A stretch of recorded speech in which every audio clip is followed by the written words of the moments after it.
We're going to be continuing our Wayne Thiebaud style cake. So what you should have done so far is you should have drawn the cake in pencil, and I have a few different examples I'd like to show you. So here's my cake that has been decorated with some candles. And if you're doing candles, just make sure that they go straight up and down. A lot of times students want to make them lean off to the side, so they do go straight up and down. Also, make sure that your decorations on the side of the cake are slanted upwards, kind of like, think of it like a smile, all right? If they go straight across, and I'll show you in just a minute how that looks, and it really does not look correct because it's not correct. So if you think of this as a smile to make it look like the cake actually goes around, then that's going to help you a lot. I always like to make a little guideline for myself first, and then I draw whatever decorations I want over top of the guideline. So let me just show you a few samples that I made. You can make your cake however you want. You can decorate it however you want. This one looks like the icing is kind of flowing down off of the cake. I put some cherries on top of the cake on this one. I made like a swirl and put some strawberries and cherries on there. All right, here is the example I was talking about where I show you some do's and don'ts. So before you trace your cake in marker, which is going to be the next step, I want you just to check out your cake and make sure that it is drawn correctly. Once you trace it in marker, then you kind of have to keep those lines. So if I cover up this side of the cake, this is what not to do. All right, if you just draw your lines straight out, then it's not going to allow this to look actually 3D like the curve. So it goes around the cake. It just goes out. And a lot of students do that, but that is not correct. So if I look at this side, this is the correct way. So again, it's kind of like a smile. It should tilt upwards towards the outside of the cake. So this side should actually be going upwards like that. Also take a look at your layers in here. They should look like an upside down V. Sometimes I get students who make it look the opposite way, look like a V, that's not correct, or go straight out, that's not correct either. So make sure that it looks like an upside down V.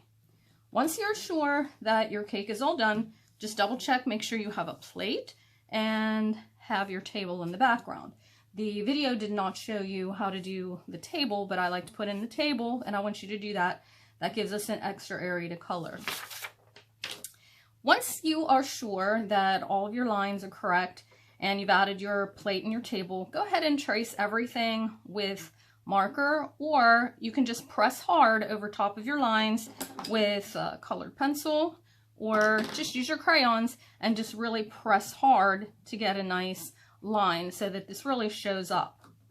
After you do that, you're going to just do a very light layer of either colored pencil or crayon, or even if you've been waiting to use oil pastels, if you have those, but you want to make a very, very light layer of color first. So when I did this, if you go in one direction mostly, it makes your cake look a lot better. So for instance, for the top of the cake, I went back and forth like this, side to side. For the side of the cake, I want to make it look rounded, so I'm going to make the strokes go like this, kind of like a smile again, and on the side this way, kind of like a smile again.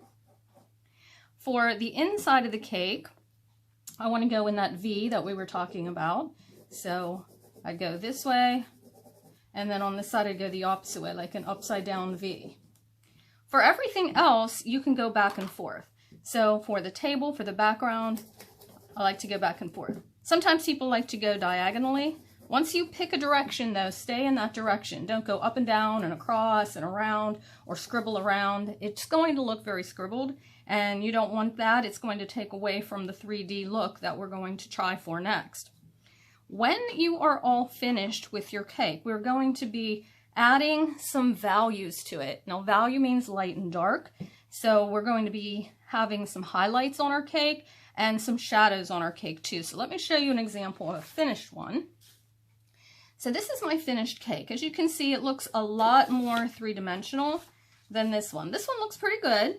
It's very colorful. It's drawn correctly. But this one has that added dimension. And we get that by adding some more values into our cake. So the light source, if it comes from this direction, this would be highlighted. This little area would be highlighted. And then this area would be shadowed. And there would be some shadowing on the far side of the cake as well.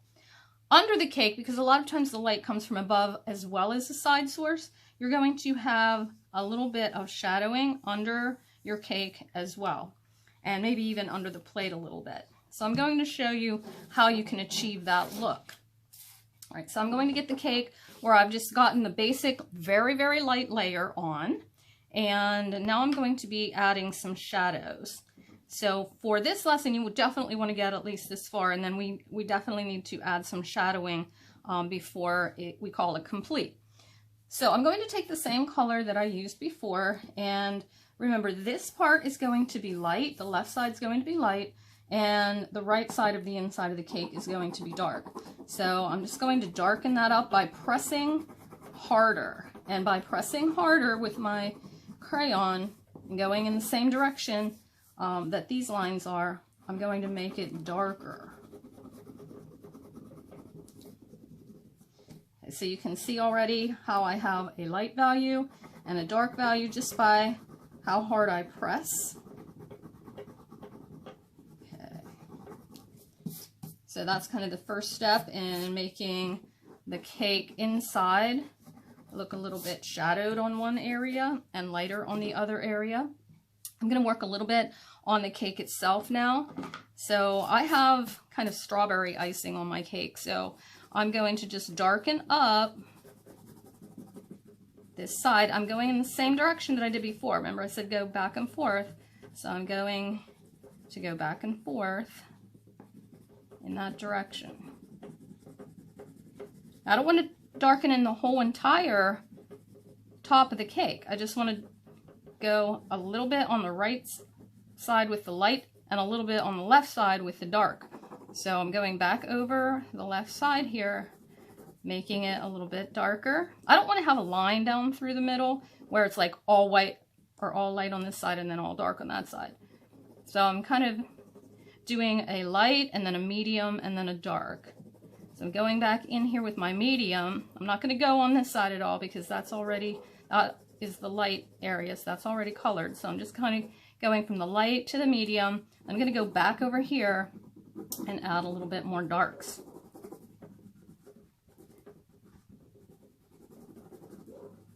Okay. I want to make sure I go around my candle very carefully. I don't want to color in my candle. All right, so I have my light, medium, and then dark. I need to do the same thing on this side of the cake as well. So I'm going to go right along the side. And I'm going to darken up right along the edge, go with the curve of the cake.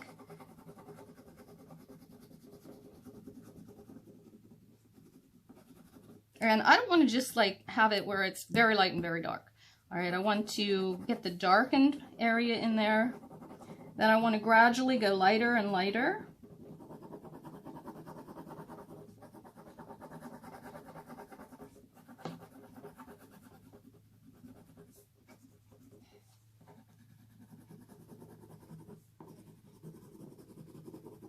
Okay, so this is pretty light over here. I'm going to go from medium to pretty dark.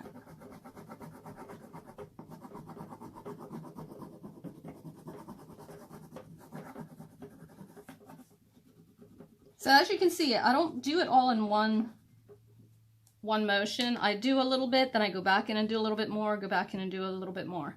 I can even make this look a little bit more rounded by just adding a little bit of a darker area just around the curve. Don't take it out too far.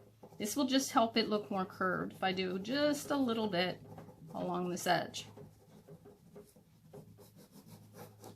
Okay, not very much. And again, you don't want to see a line that goes from light to dark. You want it to gradually go from light to dark. So now it's starting to look like this is highlighted, this is highlighted, this is highlighted. So I'm going to take now either blue or purple crayon.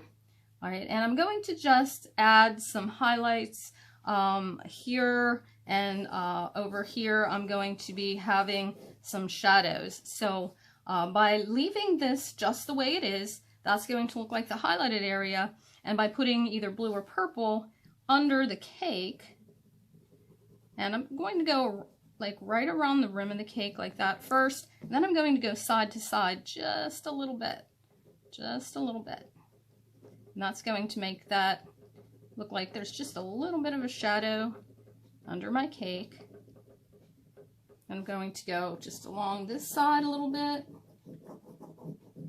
just a little, and then I'm going to go side to side just a little bit, not very much.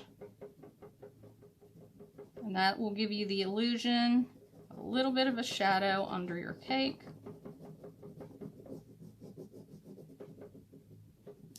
And then I'm going to do the same thing, like right here, maybe just a tiny little bit right there, not very much.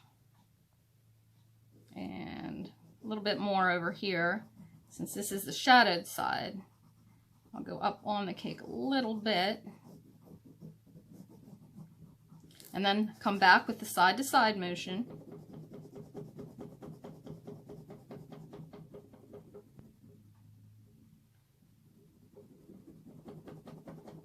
This is kind of oval, like the cake is an oval, so the shadow that would be cast would be kind of an oval-like shadow. And right under the cake is where I want it to be the darkest. And then it can get lighter, the shadow can get lighter as it goes out.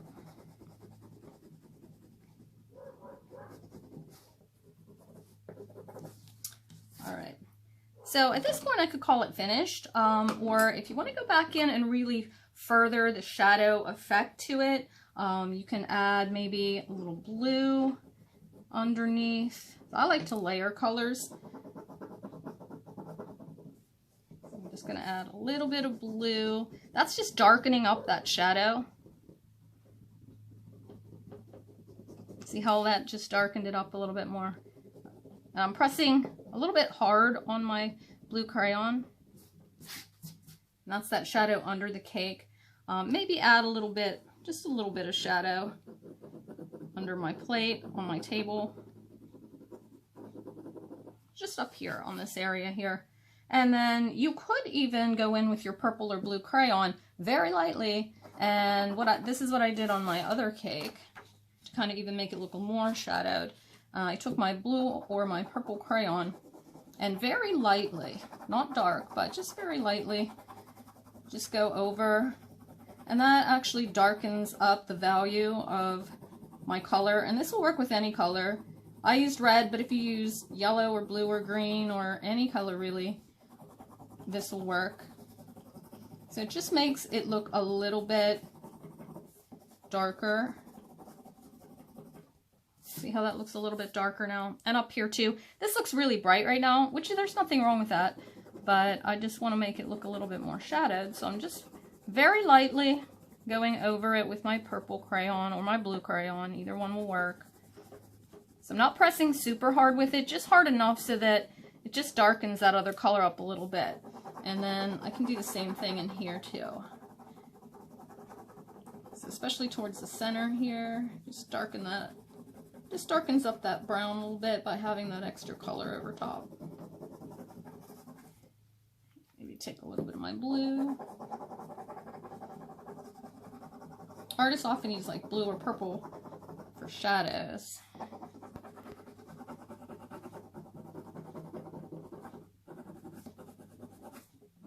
Try to make sure that you're not scribbling all around. You can see I'm going back and forth here. I'm going around this way. No matter whether I'm doing a shadow, whether I'm doing the basic color, whatever I'm doing, I'm always going back and forth, staying in one direction. That makes it look a lot better. Craftsmanship's important when we're trying to make something look three-dimensional. So you want to make sure that your craftsmanship is done really well. Alright, so that's pretty much how you add your values to your cake. So you can see here's the one that I've done with you, and here's the one that I did before. So in both of these examples, you can see the highlighted area is on the right and right here because the light would be hitting here, and then this area would be in shadow, and this area would be in shadow, and then you'd have a little bit of shadowing under your cake and maybe even a little bit under the plate. All right, so good luck, have fun. I hope your cakes turn out wonderful and they look delicious from what I've seen so far. I always get hungry when I do this lesson. They look so appetizing. All right, so I'm going to let you go. Try your best, take your time, color very carefully, and your cakes will turn out wonderful.